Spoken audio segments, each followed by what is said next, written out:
Welcome into the best in paranormal podcasting. This is Darkness Radio. I'm your host, Tim Dennis. Really pleased today to have an old friend with us today as we talk about a subject that is really intriguing. I'll tell you what, we're going to start off September in a little bit of a different vein. I told you it was going to get a little creepy, a little dark this month, and it is. We're going to start off today talking about UFOs and aliens and the fact that they may not be what you think they are. I'll tell you what, I had an interesting talk out at an interesting panel with some great panelists out at Michigan Paracon. It was about the interconnectivity of ghosts, UFOs, and cryptids. And just to give you a little background before we bring our guest in today, Ursula Bielski, who's a good old friend of ours here on the show. She's not old, by the way. I just an old, good friend of ours. I should have reversed the order on that. My apologies to Ursula. We were at Michigan Paracon, and I had Shane Pittman, Heather Taddy, and Mike Ricksecker on stage. And I was asking questions about aliens. And I had an agenda. I'll admit that, a little bit of an agenda. I wanted to throw them an idea that Nathaniel Gillis had put in my head. The idea that there's a duality to aliens. And that's that duality that maybe they're not what they seem they are. In other words, that aliens may secretly be demonic. Now, I know there may be some eye rolling in the audience right now. Oh, everything's a demon, Tim. We're going to go down that road today with Ursula Bielski. But we're going to do it from a Catholic perspective because Ursula is unashamedly, unabashedly Catholic. So that's what this book is for the most part about. And it's a wonderful book. So we're going to talk about the brand new book out there. And it is a wonderful book. And it's very detailed. And it's got a lot of scientific background to it. It's called The Devil in Dreamland, Catholic Faith, UFOs, Occultism, and the End of the Supernatural.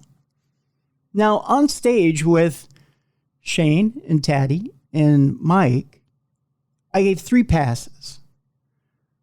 The first one was asking about why the name Jesus Christ rebukes UFOs and aliens. And I got kind of a mixed reaction and answer there, and I'm hoping they release the tape so you guys can watch this. The second question had to do with, and I'm trying to remember exactly how this goes off. The second question had a lot to do with, and I'm trying to remember because I told Ursula before the show, it had to do with another subject. The third question had to do with alien-human hybrids. And I said, I have a theory about this, and I'm going to spring it on you after I ask this question, and that's this. Why do you suppose that decade after decade, you see these aliens mixing their seed with human women? Why continue decade after decade to continue to mate with humans? What's the end game? What's the advantage? Why continue to do this? And I wanted their thoughts. And I got everything from producing a better alien to, different theories. They finally asked me, what is your thought, Tim? And I threw out a theory that got a small audible gasp out of the audience and some shock. And the only one I really got a little bit of pushback from was from Mike Ricksecker, who didn't believe what I said. And it was this: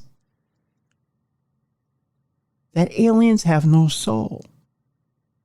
In other words, I was bringing up the fact that aliens are demonic.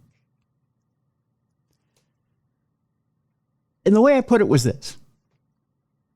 I said, aliens don't have a soul. In fact, they're looking for the one thing that humans don't have. Or I'm sorry, that humans do have. That is something divine given to them by God.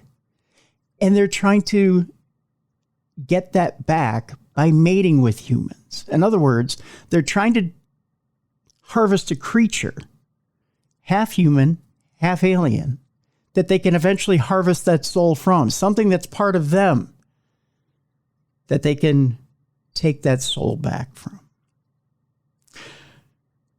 The minute I said that, Mike jumped up and said, no. I don't think that they, of course not. They have to be one of God's creatures too. And of course they have a soul.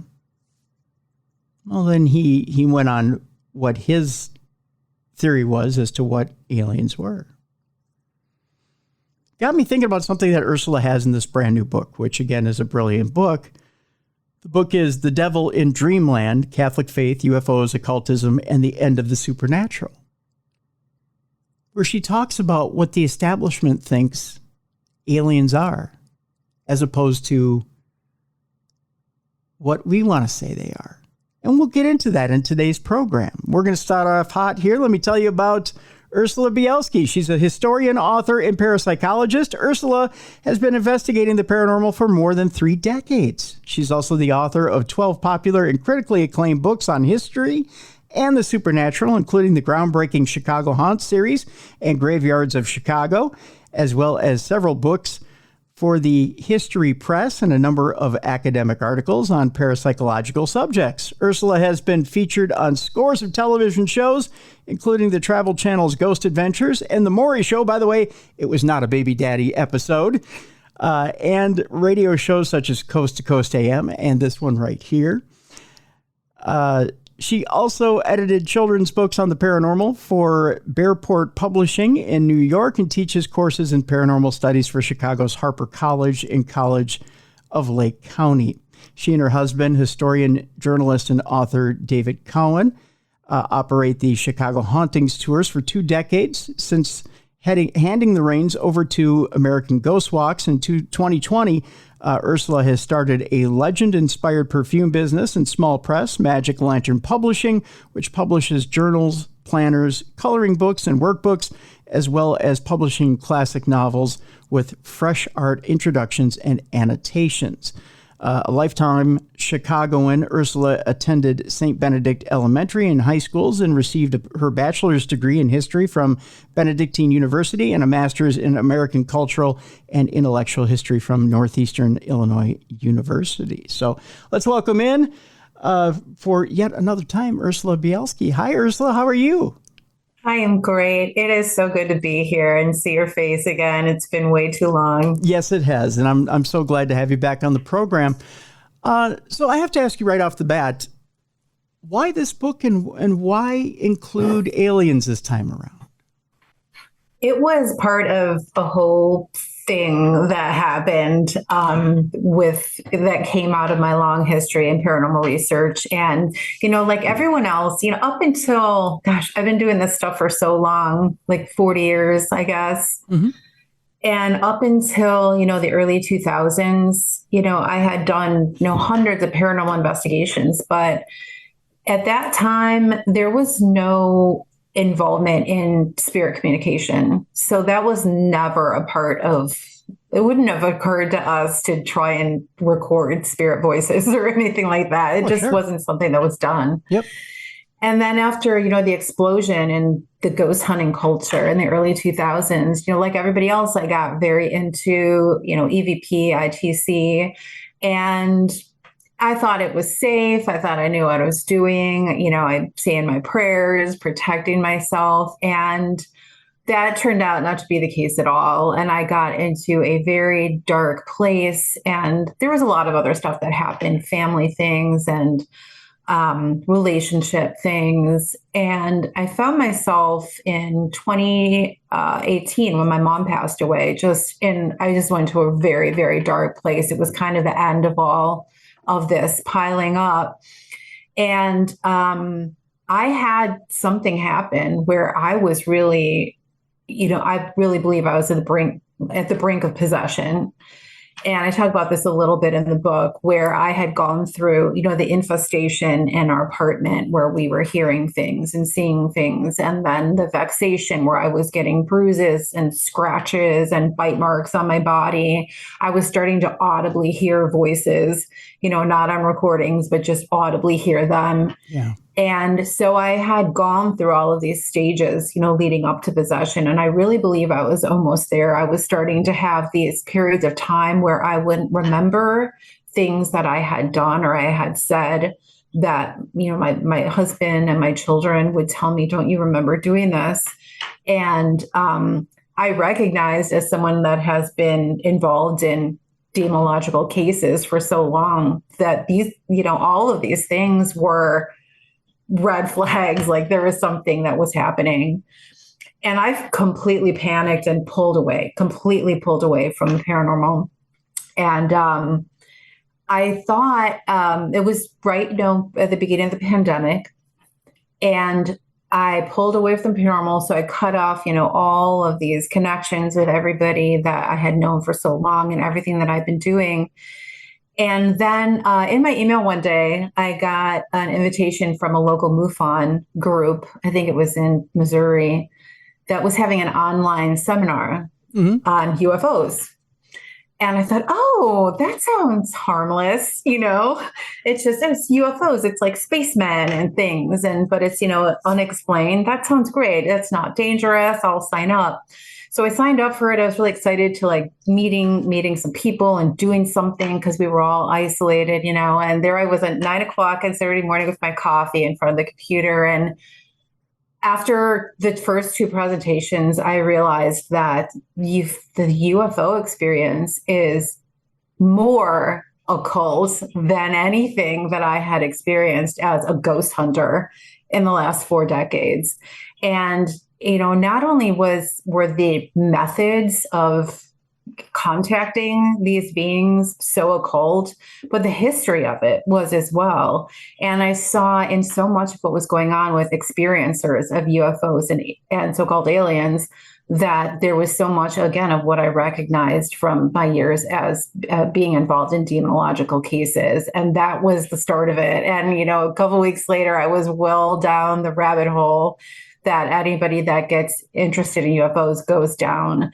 And it just got weirder and weirder, as you know. And that I became so concerned about what I was finding. And for those who haven't really looked at the spiritual aspect of UFOs, the evangelical community of Christians around the world, they are completely down with the idea that aliens are demons. And probably everybody's heard this theory. And that comes from mostly from the evangelical community. Mm-hmm. And it's all connected with the Nephilim, the fallen angels, and all of that. So there are pastors and preachers all over the world and scholars from most other denominations of Christianity that are sending out the alarm against what they call the demonic deception of the whole UFO phenomenon. So I was like, oh, okay, well, I'll look at the Catholic Church, my own church, right, to see, what our, superior scholarship over these, millennia have, come up with about aliens and UFOs. And to my shock and horror, I discovered quite the opposite, that the Catholic Church is the only Christian church that seems to be totally fine with UFOs and extraterrestrials. And strangely, it doesn't even the high ups, the most popular theologians and scholars, and even scholars in the Vatican, kind of don't even really seem to have thought about it very much. Well, let me stop you real quick, Ursula. Wasn't it the Pope who said if they came down that he would baptize them, or Yes, and the main astronomer in the Vatican, Guy Consolmano, said that he would baptize an alien too, but only if she asked me. So there's definitely this, and it's a very Jesuit thing too. Of course, the Pope's a Jesuit. The Vatican astronomers have been Jesuits going back years, and it seems to be that a lot of the pro-alien line, party line, is coming from the Jesuits, which is interesting too. Yeah. So I was shocked and appalled and terrified that the Catholic Church was promoting the idea of aliens and extraterrestrial life with no acknowledgement of the occult, what I call origins and engines of the whole thing. So I felt honestly like I was being it seems weird that I was being called to, give this message in some small way and hopefully reach some people about something very different than, sort of the party line Catholic theologians are of what they're saying. So let me rewind a little bit here and let me talk to you a little bit about, I want to start with biblical sightings when it comes to where people of science start to point out things in the Bible. Because it seems like when people of science go to point out things and try to justify alien existence, the first thing they say is, well, aliens must be okay, UFOs must be okay because they're cited in the Bible. You talk about a wheel within a wheel. You talk about who walked with Moses throughout the desert. Well, of course, you talk about the cloud that followed him, or you talk about whatever it was that followed him. It had to have been an alien, right? So they must be friends. They must be friendly. How do you answer things like that? It's interesting. Far better scholars than I, Christian scholars, have looked at this question, most notably Dr. Michael Heiser, who passed away, was it earlier this year or last year? I think it was earlier this year. In fact, he was very much into UFO stuff. I don't know if you ever had him on the show. I'm trying to remember if we did or not. I think because he was named as one of the top 100 most influential people in ufology. Mm-hmm. But he said that he had not. So he was a great biblical scholar and also very into UFOs. He said it was his hobby. And everyone always looked at him for his opinion about all of these things. And he would roll his eyes when people would bring up the stuff in the Bible that they said was UFO sightings, especially the wheel within the wheel. And the number one thing about that is that angels actually have very different appearances than what we think, humanoid figures with wings. They have really weird, oftentimes seem mechanical, seem like different, not even really beings at all. They have lots of different eyes. They have all kinds of different heads, legs, different parts of them that don't seem to be parts of bodies at all. So that's one thing about that. And again, these there's a lot of the people that talk about the things in the Bible, like you already mentioned, they're trying to take the supernaturalism out of the Bible, which is a big part of what I was seeing when I started to read this book. And this goes back to John Keel and Jacques Vallée, some of the earliest secular, at least agnostic, if not atheist, researchers into UFOs. I mean, decades ago, they were pointing out that these were not physical beings. This is not something from science as we know it in the modern world. This is something that's very different. And these are interdimensional beings. So there have been, and you say scientists are pointing to the Bible to demonstrate that these things are scientific, materialistic. But all through this trend, again, going back to Vallée and to Keel, it's really not that way. And I think a lot of Christians look to like what Keel and Vallée said and said, like, look, even these secular scientists think that these are not physical objects. But what they have been trying to do and what a lot of their followers do is to, and again, eradicate the supernatural. They want to bring all of these experiences that we have called supernatural for millennia under this new banner of UFO experiences. And they're saying that these are not spiritual experiences, but they are part of it's really kind of a new materialism that includes the non-material. And that's the thing that I found most disturbing about it is that, and that was what Dr. Heiser found most disturbing about what Bible study had come to be and what Christians had come to understand about the Bible, is that the supernaturality had been sort of scrubbed out of it. Yeah. And so what he was trying to do with his research is to bring back the supernaturality, the angels and the demons that are all around us all the time, that we don't acknowledge anymore because it doesn't fit in with our enlightened worldview. And I have seen that in ufology, even from Catholic scholars and other, religious scholars, and certainly from secular scholars, that they are trying to take the supernatural and make it part of the natural world, which it's not. And that, I think, is the thing that's the most insidious about it. So that was a very broad answer to your very specific question.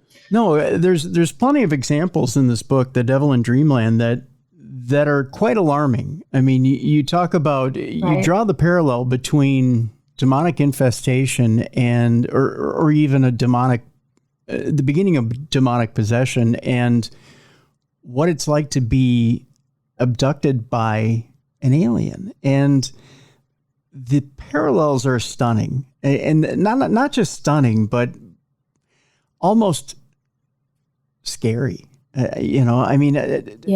I wonder if you can draw those parallels for our audience just quickly as to how the beginning of demonic possession and a UFO visit are really one and the same.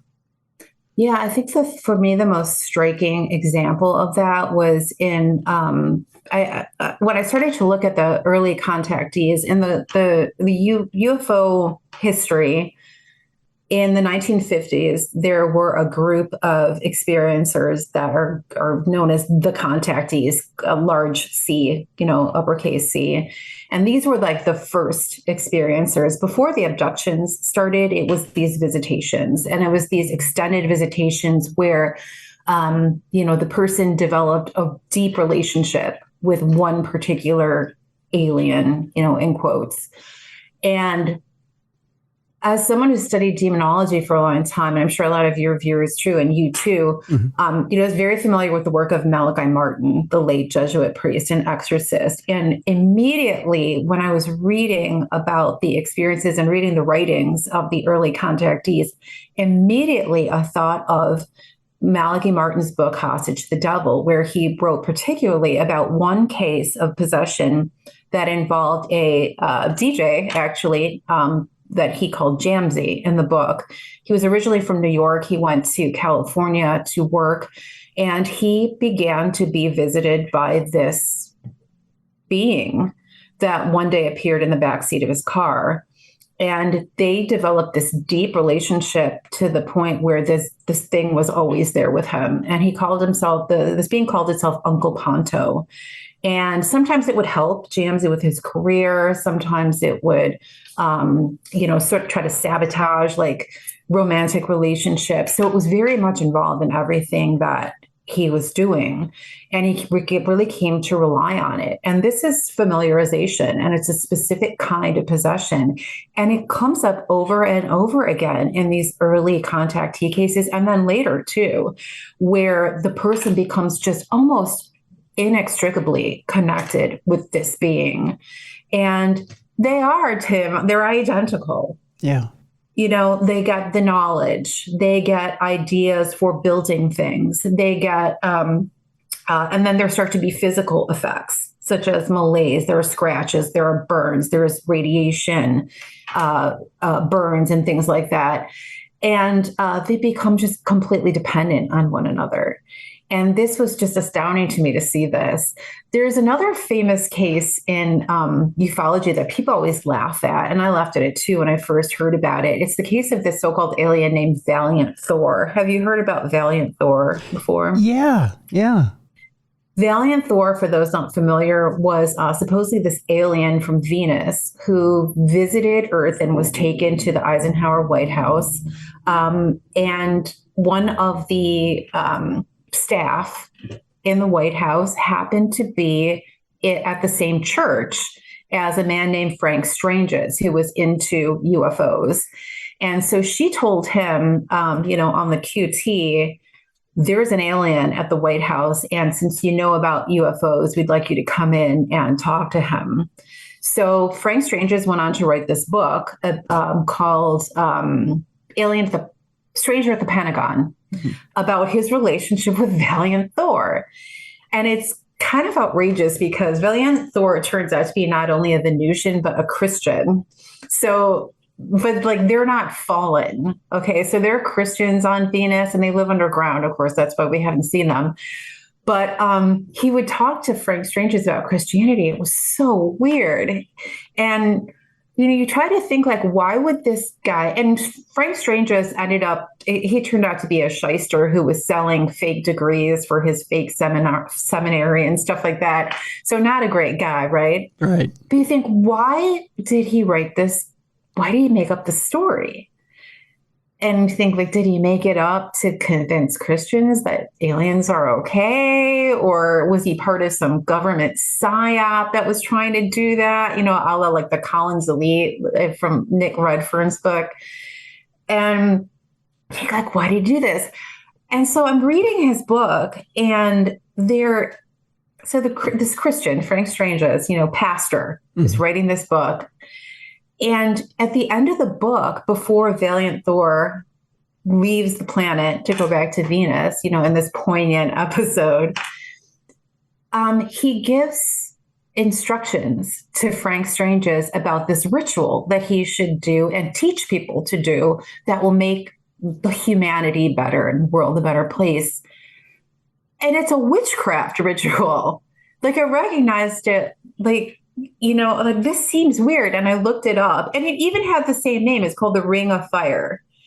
And witches have been doing it for centuries. Oh, wow. So you think, why would this Christian pastor put this in his story? Yeah.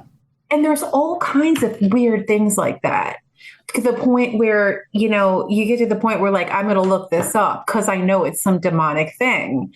And the other thing that came up over and over is that oftentimes the names that are given to these aliens are the names of gods, ancient gods and demons, fallen angels, that are part of like the lexicon of known fallen angels and gods, which for Christians, it's the same thing, right? The ancient gods are fallen angels, demons. Right. And over, you've got Ashtar and, Ishtaroth, and you've got Semyaze, who is Billy Meyer's contact. He's one of the famous experiencers in Switzerland, who has had thousands of these contact episodes with Semyaze, which is the name of like the head of the fallen angels, right? Like the watcher angels, and in the book of Enoch. And it's just over and over again, like every single one of them. Indrid Cold in the Mothman prophecies, who was, who had this relationship with Woodrow Derenberger. Indra was a Hindu god. And it's just like every single one of them, their names are identical to these fallen angels. Which should almost bring up a hint of skepticism. The name alone would make you think that, one, I mean, if you're a demon that wants to trick someone, would make the rest of the skeptics out there go, wait a minute, you're making this up because I can trace this back to a Hindu god, or I can trace this back to the Bible, or I can trace this back to the book of Enoch, or you're making this name up, first of all.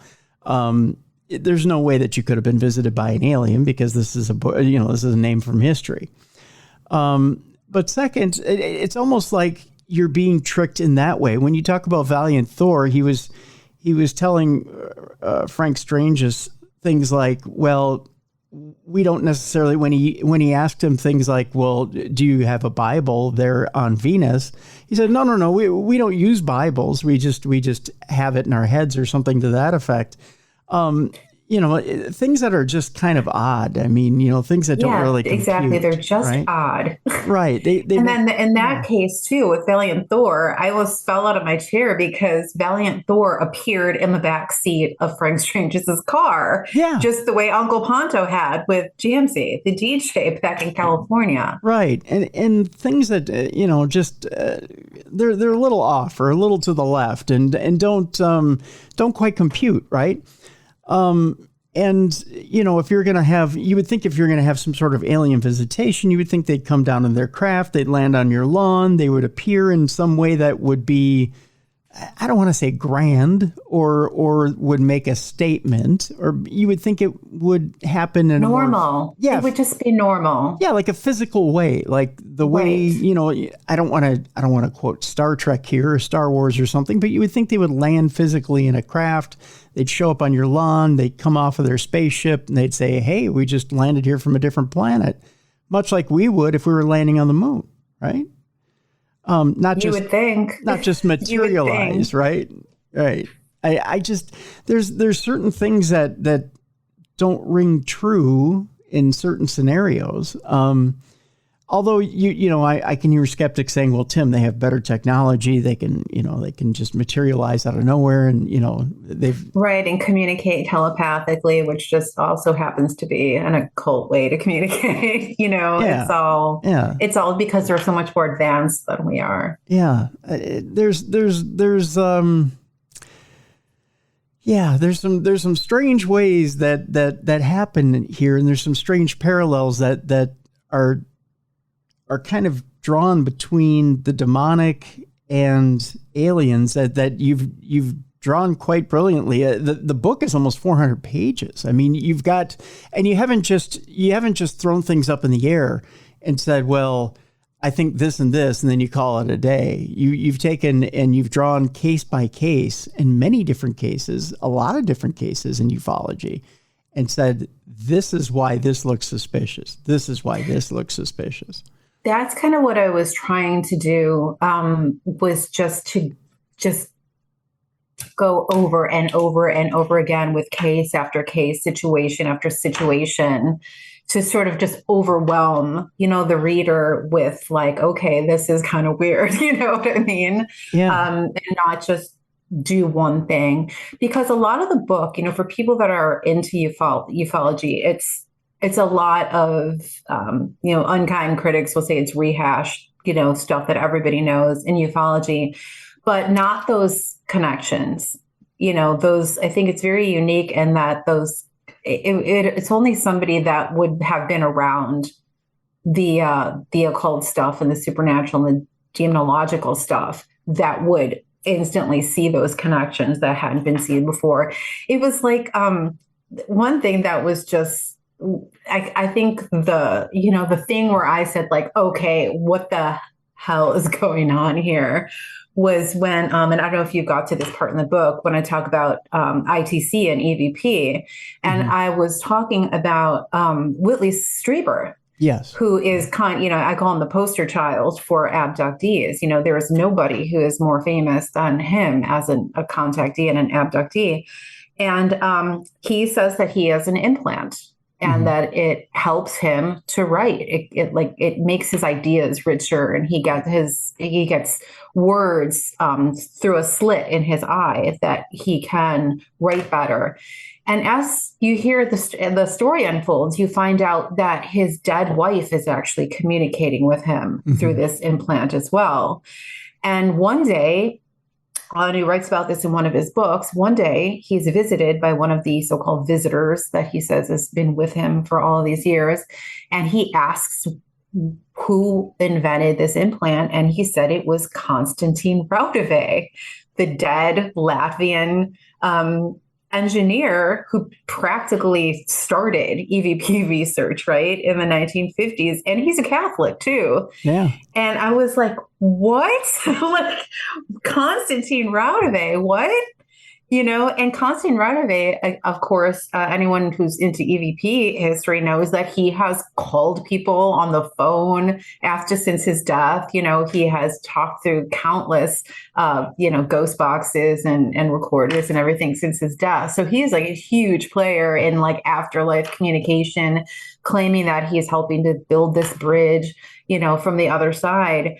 And it was at that moment when I read that Konstantin Raudove had invented his implant. I didn't even know what to think anymore, except that there was something really, I don't know, insidious going on with the whole thing. Well, Whitley won't call them aliens. He calls them visitors. Right. Yeah. He refuses to call them aliens.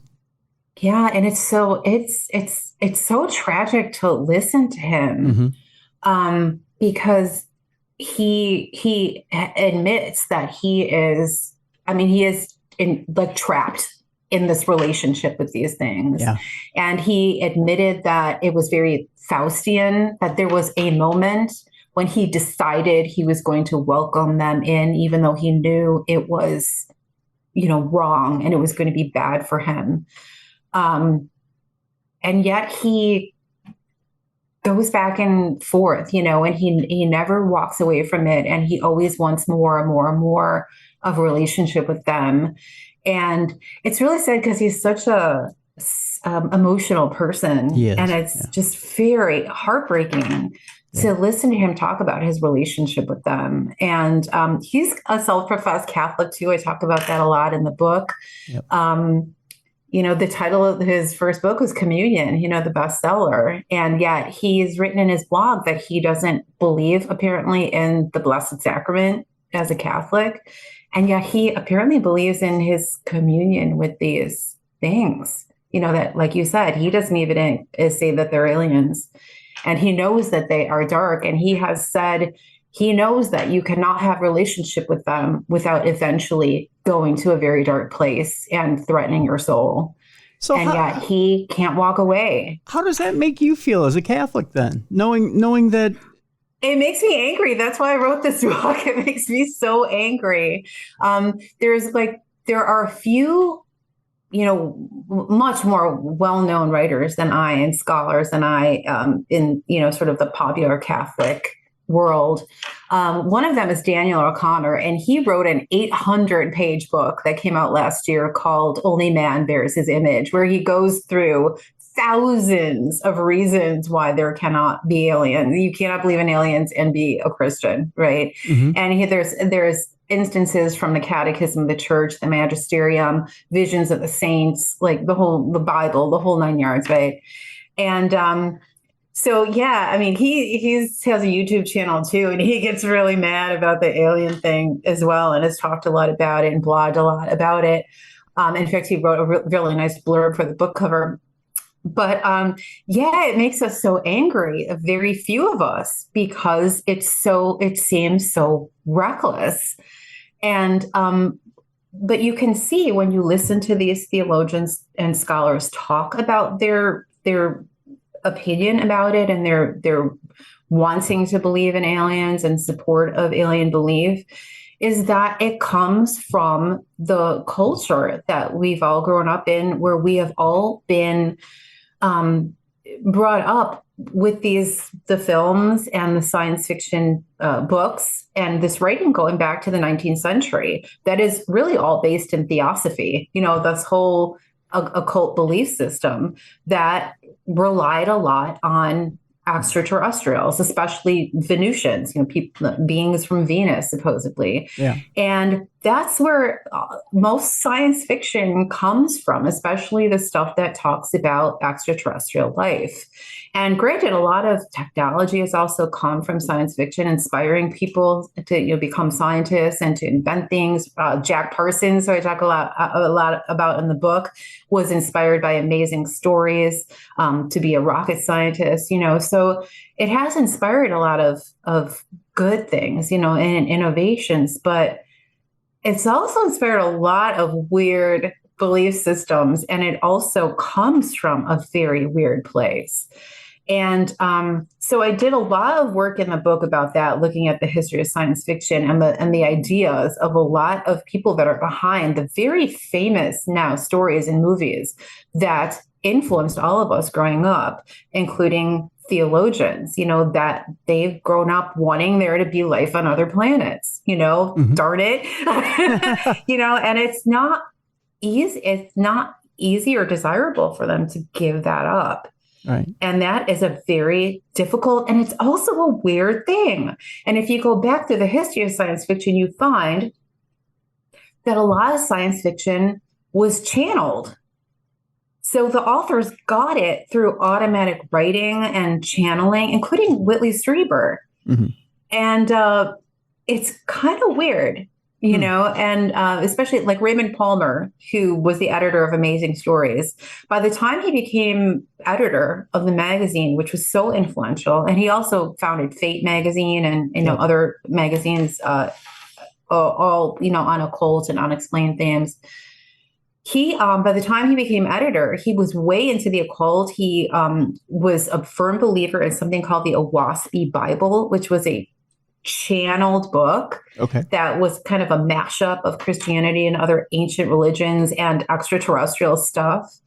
And that informed like everything he did and all of the work that he chose to publish. And again, you cannot overestimate the influence that this early science fiction had on our culture. It just absolutely inseparable, And the more you look at it, the more you just think, again, what the hell is going on and has been going on for all this time? There is no doubt that there is some kind of an intelligent forming and shaping of our culture through these narratives. You know what I'm saying? I know what you're saying. In fact, I want to take a break right here because I want to slowly turn the conversation to that intelligence that's forming and shaping that narrative. In fact, when we come back, I want to talk about something that you alluded to earlier in the conversation, something that Nick Redfern brought up. And I want to talk about the Collins Elite, what it is, and whether there's something even nefarious that's running things behind the government and the government itself, and whether they've known about this all along, and whether they're the ones who are, or whether there is a secret shadow government that is secretly working behind the scenes with whatever this is, demonic, alien, or otherwise, that's trying to maybe shape something a little more than nefarious and set this narrative on us. So we'll talk about that when we come back. Ursula Bielski is our guest. The book is The Devil in Dreamland, Catholic Faith, UFOs, Occultism, and the End of the Supernatural. We got a link in the description of this program so you can go get that book right now. It's a fascinating read, folks. It really is. If you want to open your eyes a little bit as to what is actually out there. So when we come back, we'll talk about the Collins Elite, about Nick Redfern's research, and about whether there's something more nefarious even behind governmental doors. We'll talk about that when we get back right here on the Best in Paranormal Podcasting. This is Darkness Radio.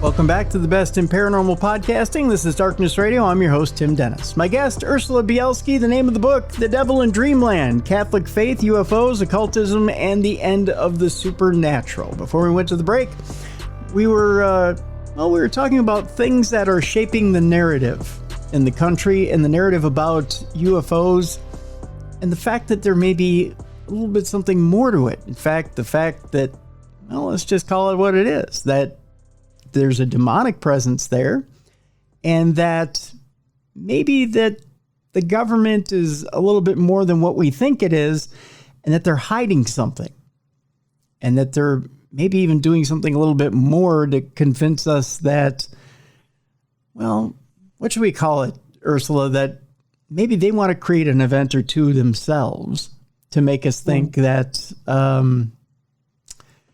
what's a good way of putting it? That we should fall in line, put it that way, with our alien overlords. Is that a good way of putting it? Yeah, I think it is a very good way of putting it. And a lot of people have talked about this and written about this idea that there is some kind of a plan to and goal to make us believe that, to use the title of Lou Elizondo's new book, imminent, that there is an imminent visitation, disclosure of these beings that's upon us right now. And that they have some reason they want us to believe that, even though it's not true. So, yeah. Yeah, Lou Elizondo's book is kind of blowing up with everybody. In fact, it's huge. A lot of the speakers that were at Michigan Paracon, they were reading it on the way to Paracon. I mean, it's... Yeah, I noticed. Yeah. I saw that in a lot of people's Facebook posts. And I was just... the whole thing is just very distressing to me. When I first heard Lou talk about, his involvement with all of this, was it last year when the congressional hearing was, I thought, wow, okay, because he was talking about members, officials in the Pentagon believing that these were demonic beings and that we should not be involved in this kind of research into UFOs. I was like, this is interesting, okay. And I don't know. I now have read the book and discovered that he was not only apparently involved in torture at Guantanamo Bay, which is a different story. I mean, I know it's the military and all of that, but that's a little weird. Yeah. But that he was involved in remote viewing, like so many of these other governmental agents and officials that have been involved in this. And in fact, there are Catholic scholars and researchers that have said things as maybe seemingly extreme as that a lot of the ills of our society in the last, 60 years, they believe are from the government participating in all of this occult stuff. So, particularly remote viewing. But, there have been researchers that have claimed informants that have claimed that the government was even doing things as extreme as human sacrifice to the end of attempting to communicate with these things they call extraterrestrials. So, it's all pretty shady for sure, and pretty dark for sure. Now, let me ask you this, Ursula. Do you think, and this is going to seem weird, do you think that initially they reached out to these things thinking they were what they were, that they were actual extraterrestrials and not demonic, and then maybe they got double-crossed and found out that they were actually true demonic and just went, well, we're in for a penny, in for a pound? That's very possible because, when we look back at the initial contacts back in the 1950s, those original, uppercase contactees, that was how they were communicating with them. They were communicating with channeling, with meditation. They were even using, what we now call EVP. They were turning on radios, and trying to talk to these beings through radios. And even in today, a lot of current researchers in ufology that are well known, like Stephen Greer, who is a former emergency room doctor. He is now one of the leading figures, in this disclosure movement.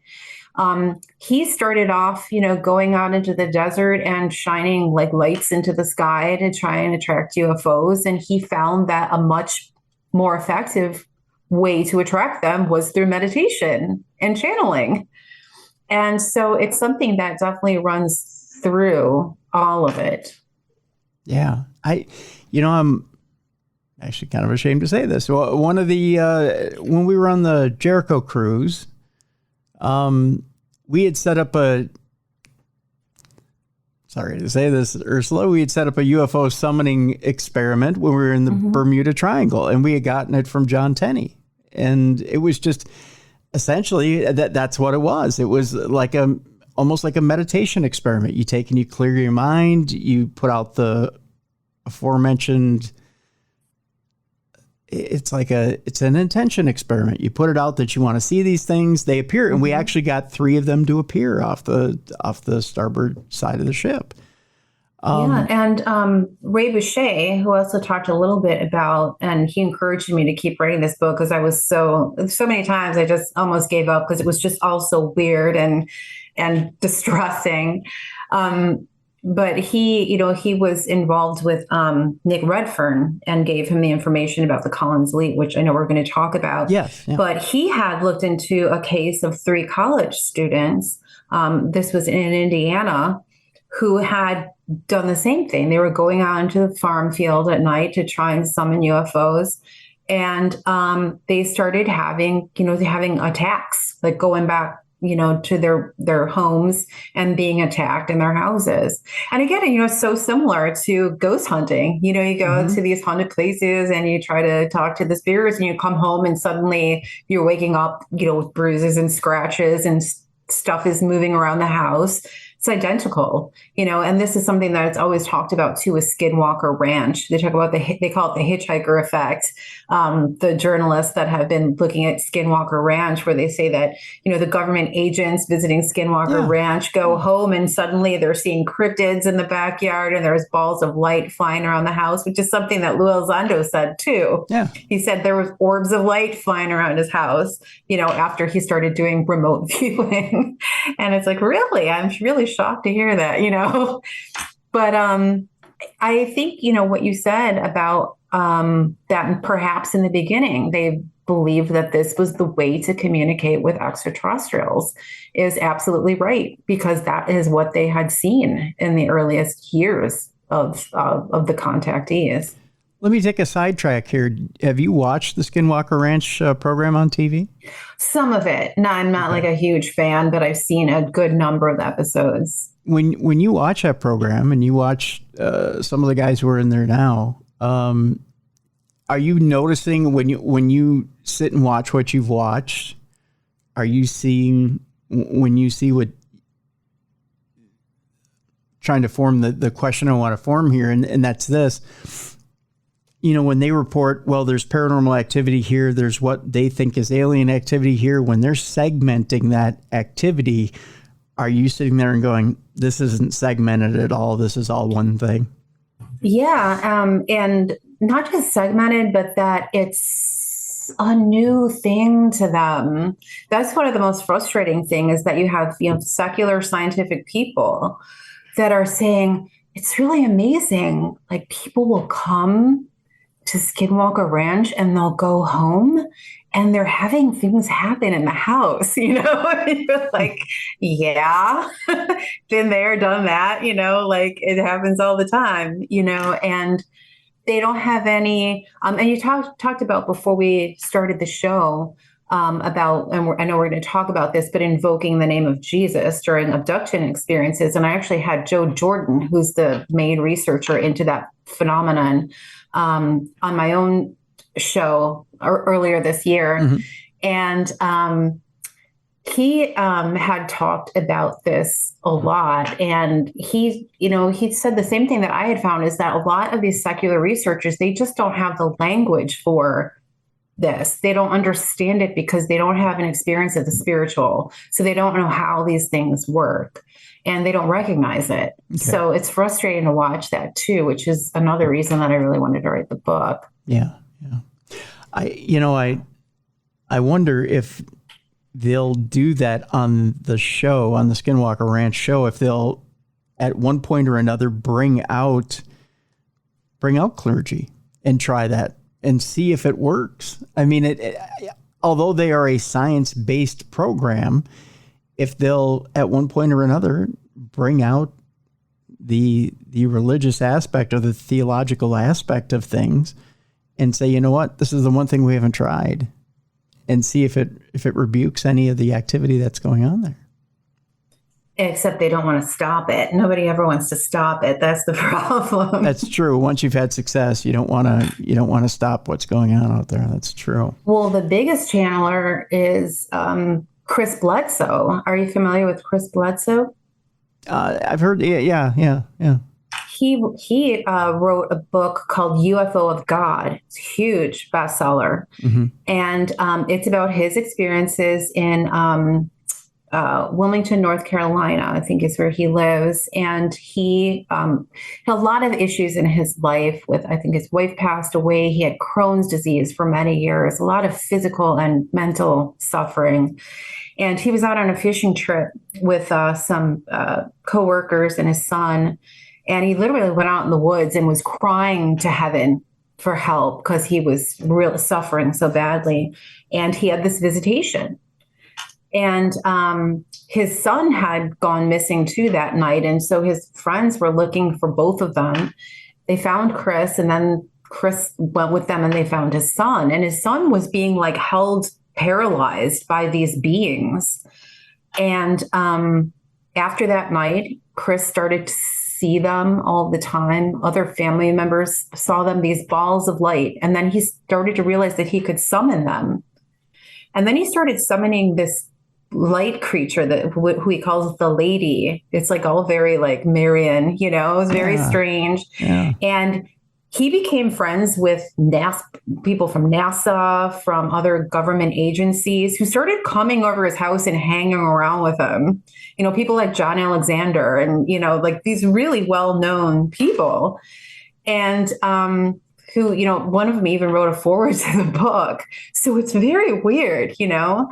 And one of the representatives from NASA told him that they have known about this lady being for many years and that she is the same being that manifested at Fatima, Portugal, you know, during the famous Marian apparitions. So this is the kind of stuff that's going on, you know, in the government. And it's all very weird. But yeah, I mean, there does seem to be an awareness, definite awareness by the government that this is a spiritual or religious thing. But what are they doing? What do we know about it? Nothing. We know nothing about what they're doing. And there's always these books that come out, like Lou Elizondo's books, like it's coming, it's coming. We're just about to find out what's happening, but it never happens. So, yeah. Speaking of, it seems like the government has more than a toe in the water when it comes to that, yet there's plausible deniability. You know, we talk about the Arrow meetings and, we don't know. You bring us your evidence and we'll take a look at it and we'll determine if we know what's going on or not. Yet they seem to know everything that's going on and can tell you, you know, about what happened at Fatima, and we're aware of the lady, right? Let's talk a little bit about Nick Redfern's research. Can you tell us what exactly the Collins Elite is and what nefarious dealings it has? Yeah, I cannot more highly recommend Nick Redfern's book, Final Events, which is about the Collins Elite and the whole lead up to it and aftermath of it.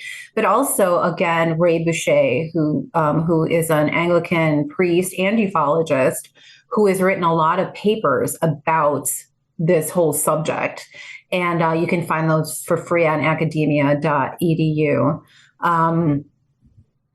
Yeah, he was actually the person that got Nick Redfern involved with the Collins Elite situation. And according to Ray Boucher, two men from the Department of Defense, they claimed, came to him and said that the government was involved in these occult activities, trying to contact these beings that they thought were extraterrestrials, but turned out to be demonic.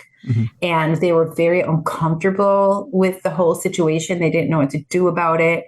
And Boucher told Nick Redfern about it, and he got very involved in the research of this group that called themselves the Collins Elite.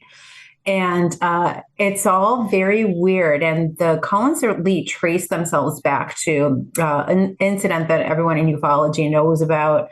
It's sort of this folklore about in ufology about the beginnings of the UFO flap that started in 1947.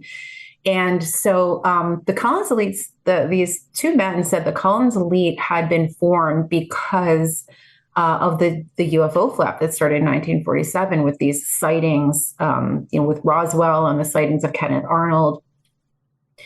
And that some people were tracing the outbreak of the UFO sightings to things that were done by Aleister Crowley and Jack Parsons, the founder of Jet Propulsion Laboratories, who was a huge follower of Crowley and an occultist himself.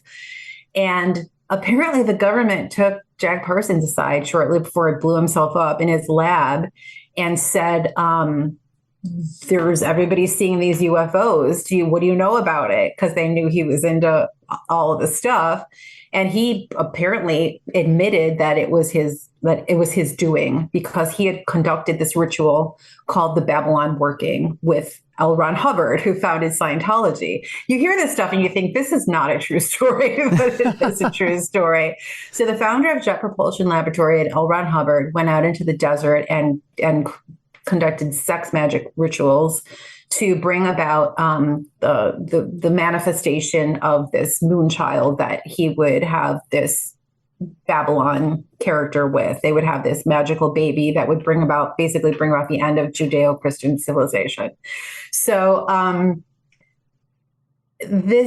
so Jack Parsons kind of admits that he opened up this rift in space and time, and these things had flown through, right? So the UFO era started because of this huge occult ritual that Jack Parsons and L. Ron Hubbard did.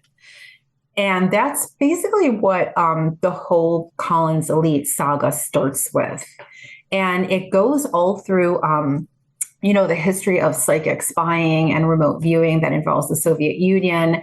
And essentially the heart of it is that the government got so involved in these occult activities in trying to form relationships with these beings, so that, of course, they could weaponize their powers for government use, right? Military use.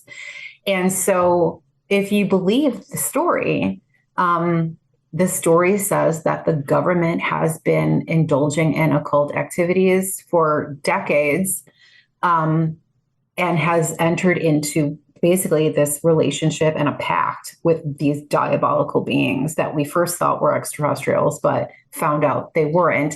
But that didn't stop us from just keeping going. Yeah. So that's, for some people, a lot of people, that's the real secret government. That's the real story that can't be. That's why disclosure can't happen, because as Luis Elizondo has said several times, it's just too bad. Yeah. Too bad for anybody to find out. It's not that other governments have far superior technology. It's not that there's life on other planets and it would freak people out or destroy religion. It's that our government has been doing occult, demonic rituals with demons for decades. And with that in mind, what do you think? This is pure speculation, but what do you think would be the end result if the American public finds out that their own leadership has been dealing in the occult and trading this for even technology, like, say, the iPhone you're holding in your hand is the result of demonic technology? Do you think that turns everything on its ear? Honestly, Tim, I don't know. Everything is so weird now. And it seems to me, and I've heard a lot of other people say this, that everything has become so strange and so, with the world of fake news and everything else, you don't know who to believe. You don't know what a legitimate news story is. You don't know what propaganda is. We know for a fact that there have been these seriously established relationships between billionaire investors like Robert Bigelow, Skinwalker, and others. And then, people high up in the government like Harry Reid. And so there's these liaisons between the government and private individuals that are heavily invested in the occult. Robert Bigelow, started out talking about UFOs, and now he wants to know. He gave a prize for the best essay last year about the afterlife. And the new contest is, what's the best way to communicate with discarnate beings? Yep. And my first thought when I heard that was like, he is totally working with the government to find out. The government is getting him to run this contest to find out how to communicate with these beings, because the government can't do it, but he can. And we know for a fact he had a $22 million contract with the government, so we know they're all working together. So who do you believe? What would you believe? Would people believe anything like that? Or do people just believe what they think these days? I don't know if that makes any sense, but it seems that the idea of knowledge has become so unsteady and so unreliable. I think that's how best to say it, that I don't know if people would believe anything anymore. And would just, they live in their own world that, is so self-absorbed that I don't really know what would affect people to the point where everything would be turned upside down, as you put it. I think because we're in an era where, basically there's no such thing as red acting anymore or redacting, that, especially when it comes to government contracts and not government contracts, but government, basically anything having to do with the government, we've gone to privatization, right? SpaceX, everything is private. I shouldn't say everything, but half the space program is privatized, right? I think there's a reason why contracts are being given out right now, because anything that may be, or things are kept off the books, anything that might be a little bit questionable is being privatized. Right. So I think, that's something that's also it's just impossible I just think it's just really impossible to disregard when you're looking at all of this and people insist that this has got to be what they call off-planet technology, when there are so many, 50 years ago, any superior technology was from the government, right? Sure, It was from government research. Yeah. Today, that's far, far from the reality. And not just our government, but any government. There are all of these private sector companies that have billions and billions and billions of dollars and the best people in the world, the best researchers. And we don't know anything about what they're doing. Yeah. And so to say, and you hear very respected scientists and scholars saying it's not possible that this technology is from our planet. Yeah. And that's just, we can't know that. Yeah. I just feel like we can't know that.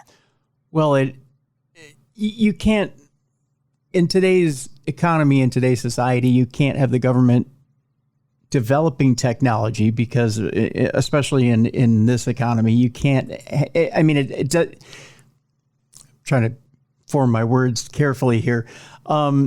You can't give one company a leg up over another. So that's why you're privatizing everything and then having that private company come back and sell to the highest bidder. The government can't be selling to the highest bidder. So I think that's the other reason why SpaceX is being privatized and other companies are being privatized or given the contract.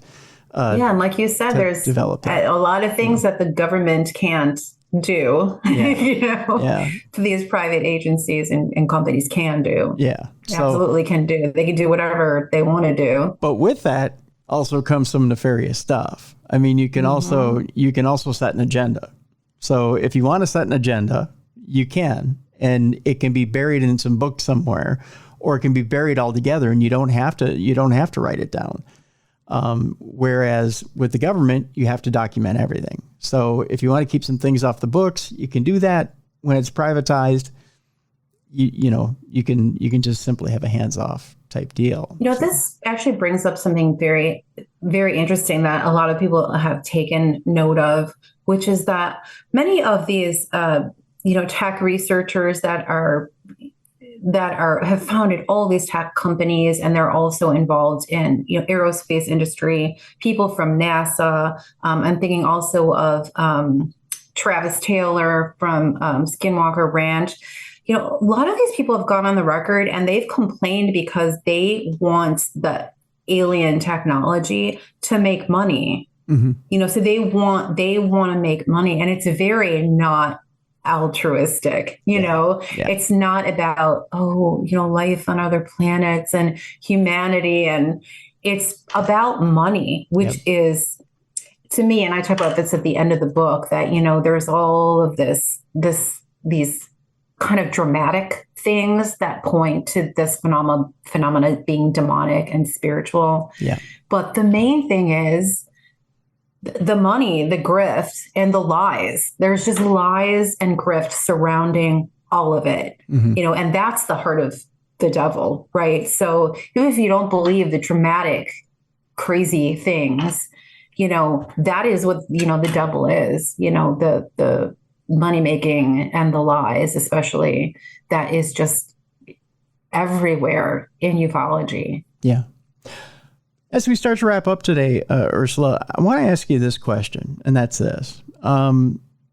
It's easy to see, I'm going to use a pun here, the devil in the details, with a lot of what you've written in the book. But I want to ask you very much a pure and altruistic question, and that's this. We've seen a lot of the demonic behind what could happen here, but I want to ask you a very pure question, and that's this. In your mind, and even in your theological background, can you see, and I know you answered this partially in the book, but can you see a scenario where God may actually have made multiple races in the universe, and that there is a non-demonic race out there on a different planet that may actually be trying to make contact with us here on Earth, that is not demonic? It's an actual race of different people. Or do you believe we're the only race out there in the universe? Right. And the answer to that is a purely theological answer. I was raised like pretty much, I think everybody was raised, probably, or at least half the people. I asked my very devotedly Catholic mom when I was little, is there life, are there beings on other planets? And she told me what her father had told her. Also devoted Catholic grandpa told her when she was little, God made this huge universe. Why would he only put life on one planet? Which is, it's known as the limiting God argument in alien, theology. And the answer to that is that the real limitation on God is putting our ideas about things on him. So us saying that it's ridiculous to make this entire universe and only put life on one planet. So that's our opinion.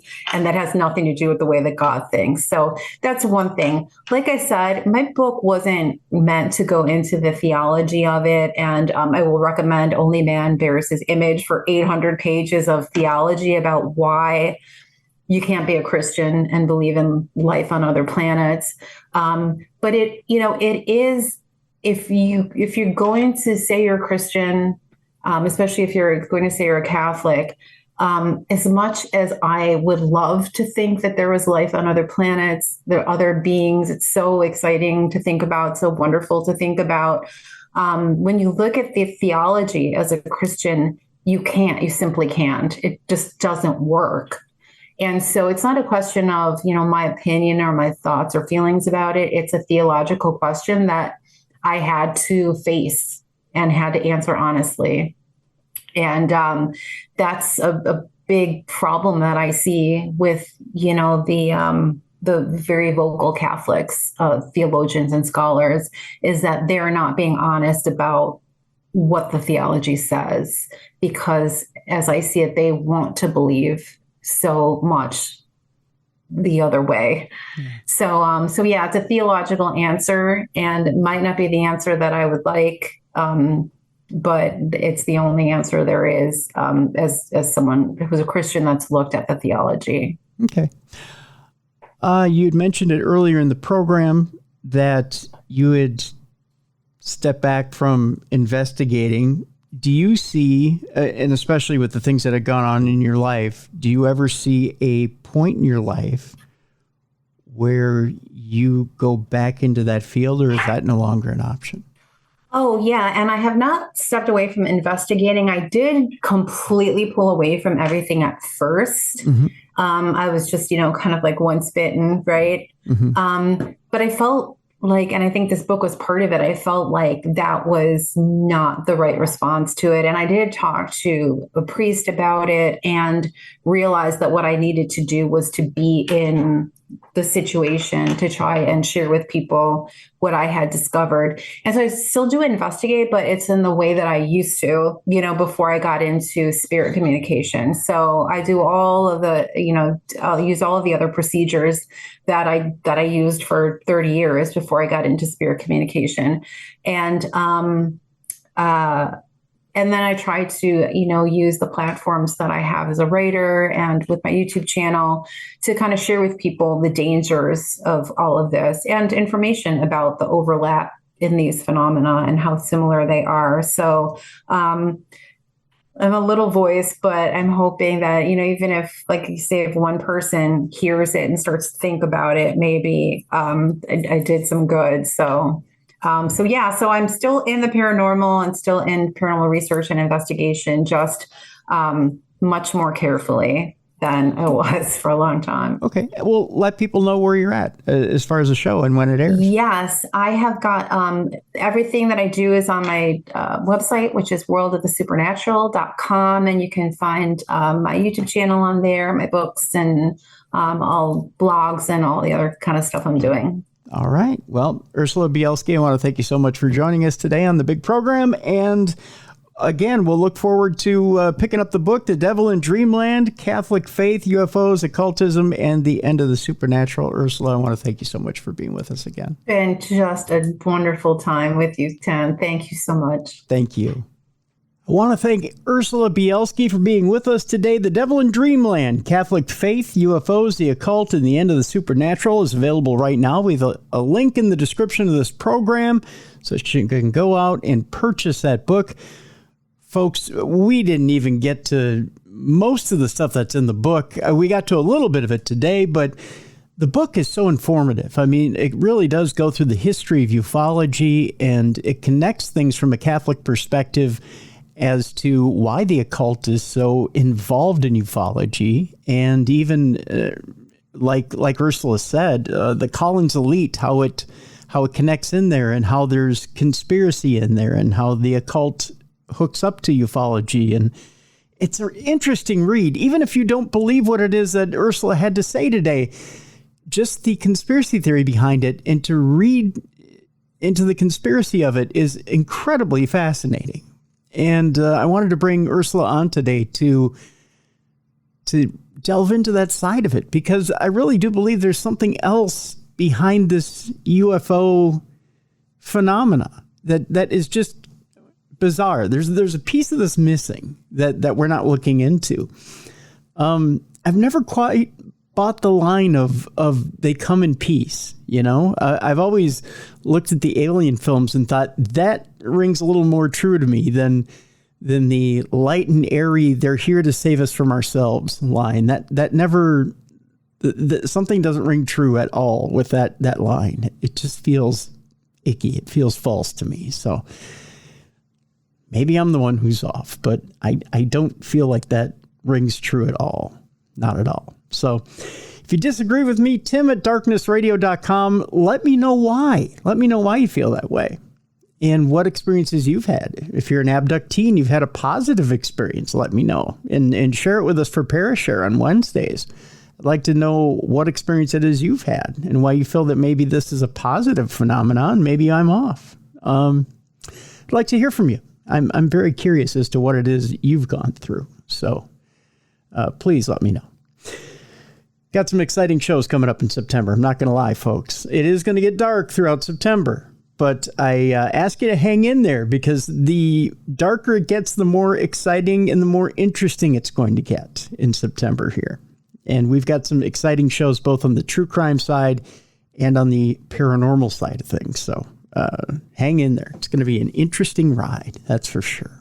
A couple of notes for you before we leave you this weekend. If you're in the Twin Cities area, I am going to be this Saturday out at St. Patrick's Catholic Church in Oak Grove with Jelly Bean and Julia's. I'll be schlepping ribs out at the Rib Fest this weekend with Jelly Bean and Julia's. I'm going to help out Corey and Jelly Bean and Julia's at the Rib Fest. So come on out. Come on out to St. Patrick's Catholic Church for the Rib Fest.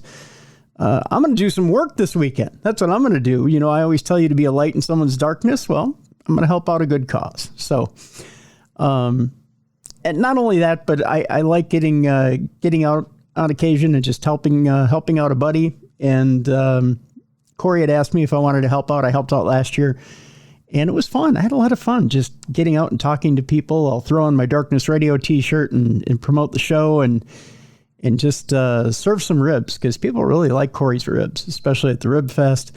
and try to help Corey win an award. That's the other thing. So I want our Darkness Radio listeners, especially here in the Twin Cities area, to come out, buy some ribs, vote while you're enjoying some of those delicious ribs, and vote for Corey, and let's see if we can get him over the top to win a prize out at St. Patrick's Catholic Church in Oak Grove, Minnesota. So there you go. That's the main thing. That's the main thing I'm trying to hit home here this weekend. So if you're hearing this or hearing my voice, and you can come out this weekend, the weekend of the 7th.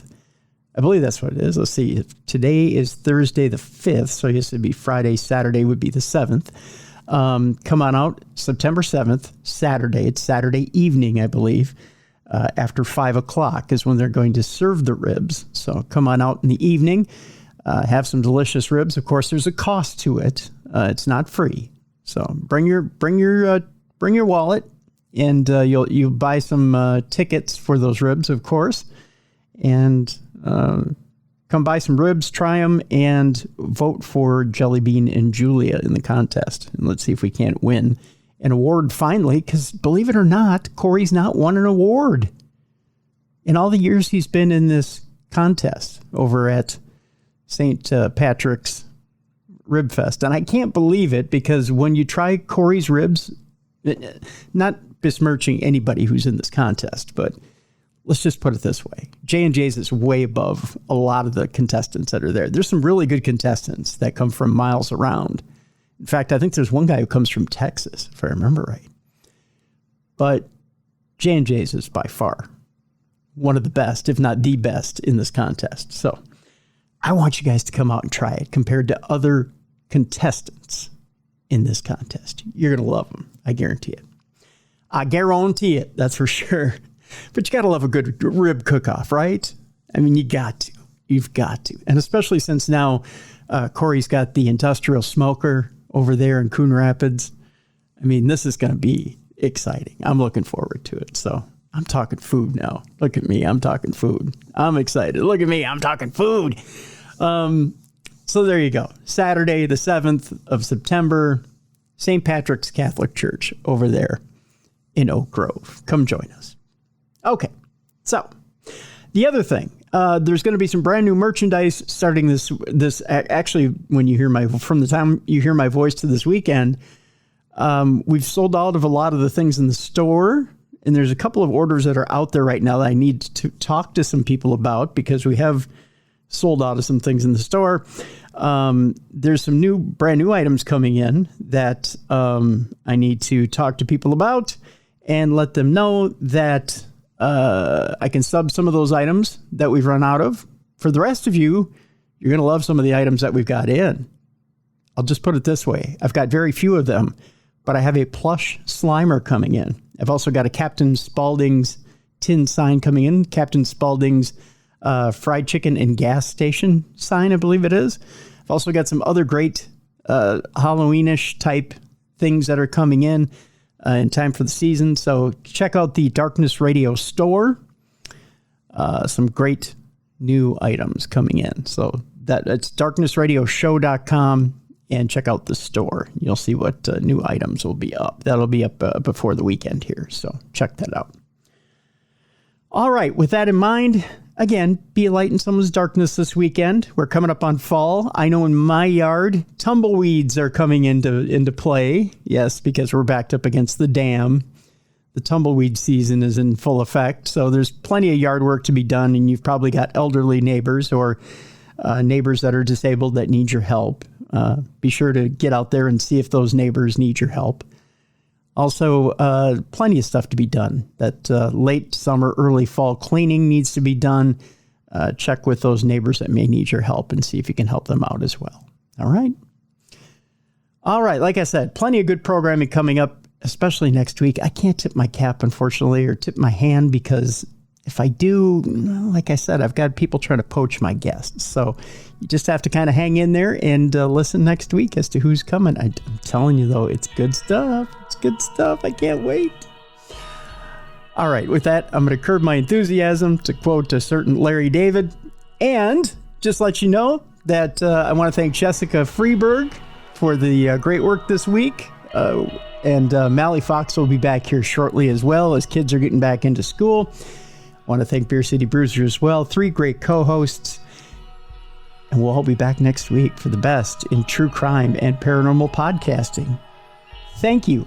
Thank you for continuing to listen and spend your hard-earned time listening to the best in true crime and paranormal podcasting. This is Darkness Radio.